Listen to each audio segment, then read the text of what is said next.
համեցեք։ Դիմադրության հետ կապված հիմա էլ նոր ալիք առաջացել, որ Արմեդին չմիանալ է հիմնավորում են բանով, պետպատվերի եւ առողջապահության ապահովագրության հետ առնչություն չունենալով, բայց մենք դա կանխելու ենք։ Բացառված է, եթե ինչ-որ մեկը Հայաստանի Հանրապետությունում բուժծառայություն մատուցում, անկախ ֆինանսավորման աղբյուրից ինքը պիտի միացած լինի։ Հակառակ դեպքում այս նույն մանիպուլյացիաները կգնան ուրիշ շերտ ու մենք էլի բաց կթողենք, էլի։ Չէ, այդտեղ պարոն Գրիգորյան, մենք էլ ճկունության կոմպրոմիսի տեղ չունենք։ Պայմանը պետքա դնել ու շատ հստակ կարմիր գիծը քաշել։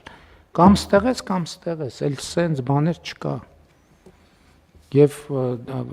այսինքն նկատի ունեմ մենք բավարար չափով ինչքան պետքա խոսել ենք, բացատրել ենք, ներկայացրել ենք, լսել ենք, վերլուծել ենք եւ այլն։ Բոլոր ժամանակները սպառված են։ Պետքա գնալ արդեն լուծումների եւ արդեն այնտեղ որտեղ բավարար չափով խոսել, բացատրել ենք եւ չի ստացվել, ուրեմն պետքա գնալ կոշտ լուծումների եւ արմատական։ Հավանիչ տեսանյութը եւ բաժանորդագրվիչ նորությունները բաց չթողնելու համար